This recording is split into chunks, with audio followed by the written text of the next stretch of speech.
Public transport లో Ola, Uber, Rapido వంటి సంస్థల హవా కొనసాగుతోంది.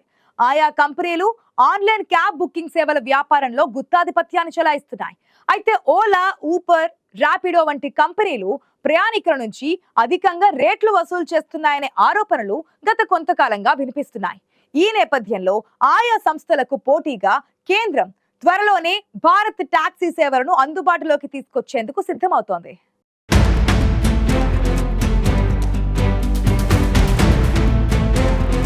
ప్రస్తుతం మన దేశంలో ఓలా, ఊబర్, ర్యాపిడో వంటి కంపెనీలు పబ్లిక్ ట్రాన్స్పోర్ట్ కేటగిరీలో సేవలను అందిస్తున్నాయి. ఆయా కంపెనీలు ఆన్లైన్ క్యాబ్ బుకింగ్ సేవల వ్యాపారంలో గుత్తాధిపత్యాన్ని చెలాయిస్తున్నాయి.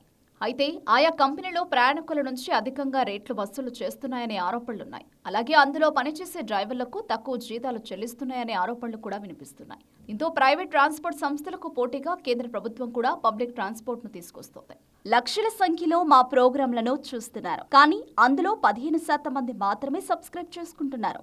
దయచేసి ఐ న్యూస్ ఛానల్ను సబ్స్క్రైబ్ చేయండి. బెల్ బటన్ పై క్లిక్ చేయడం మర్చిపోకండి. Thank you. కేంద్ర ప్రభుత్వం సహకార్ టాక్సీ కోఆపరేటివ్ సెక్టార్తో చేతులు కలిపి భారత్ బ్రాండ్తో టాక్సీ సేవలను ప్రారంభిస్తోంది. ఈ మేరకు సహకార్ టాక్సీ కోఆపరేటివ్ లిమిటెడ్తో కేంద్ర ప్రభుత్వం అవగాహన ఒప్పందం చేసుకుంది.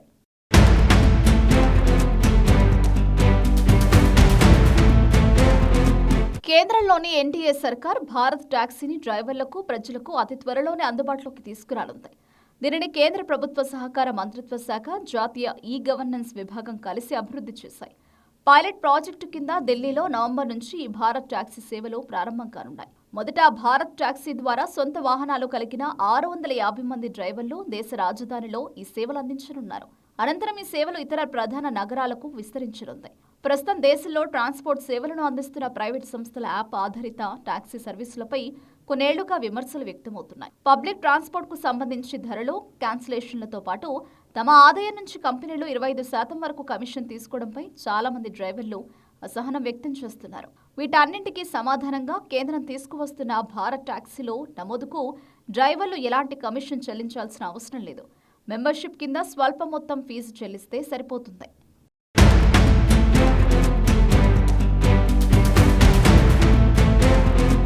భారత్ టాక్సీ సేవల ద్వారా డ్రైవర్లు తమ సంపాదనలో ఎక్కువ వాటాను నిలుపుకోవడానికి వీలు కల్పిస్తుందని కేంద్ర ప్రభుత్వం భావిస్తోంది. అదేవిధంగా 2026 మార్చి నాటికి మెట్రో నగరాల్లో ఈ భారత్ టాక్సీ సేవలు అందుబాటులోకి తీసుకురావాలని ప్రభుత్వం లక్ష్యంగా పెట్టుకుంది. ప్రారంభ దశలో దేశవ్యాప్తంగా దాదాపు 5,000 మంది పురుష, మహిళా డ్రైవర్లను ఇందులో భాగస్వామ్యం చేరింది. ముంబై, పుణె, భోపాల్, లక్నో, జైపూర్తో సహా 20 నగరాల్లో కూడా భారత్ టాక్సీ సేవలు అందుబాటులోకి రానున్నాయి. మరోవైపు 2030 నాటికి సుమారు 1,00,000 మంది డ్రైవర్లను ఈ ప్లాట్ఫామ్లో భాగం చేయాలని ప్రభుత్వం భావిస్తోంది. అయితే భారత్ టాక్సీ ప్రైవేటు యాజమాన్యంలోని కార్పొరేషన్గా కాకుండా సహకార సంస్థగా పనిచేస్తుంది. ఈ సేవలను సహకార్ టాక్సీ కోఆపరేటివ్ లిమిటెడ్ నిర్వహిస్తుంది.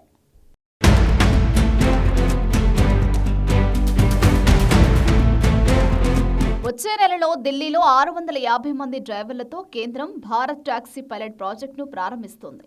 ఆ తర్వాత డిసెంబర్లో ఇతర రాష్ట్రాలకు విస్తరించనున్నారు. భారత్ టాక్సీలో 2 వీలర్, 3 వీలర్, 4 వీలర్స్ ఇలా అన్ని రకాల వాహన సేవలు అందుబాటులో ఉండనున్నాయి. ఈ సేవలు సహకార్ టాక్సీ కోఆపరేటివ్ లిమిటెడ్ ఆధ్వర్యంలో నడవనున్నాయి. భారత్ టాక్సీ ప్రైవేట్ కంపెనీ కాకుండా సహకార సంస్థగా ఉంటుంది. అందువల్ల డ్రైవర్లు కూడా యజమానులుగా ఉంటారు. ఈ సహకార టాక్సీ ప్లాట్ఫామ్ నుంచి వచ్చే లాభాలు నేరుగా రిజిస్టర్ చేసుకున్న డ్రైవర్లకు వెళతాయి. భారత్ టాక్సీలో నమోదు చేసుకున్న డ్రైవర్లు ఎవరికి కమిషన్ చెల్లించాల్సిన అవసరం లేదు. మెంబర్షిప్ కింద ఫీజు చెల్లించాల్సి ఉంటుంది. 2030 నాటికి 1,00,000 మంది డ్రైవర్లను ఈ ప్లాట్ఫామ్లో పార్ట్నర్షిప్ చేయాలని కేంద్రం భావిస్తోంది.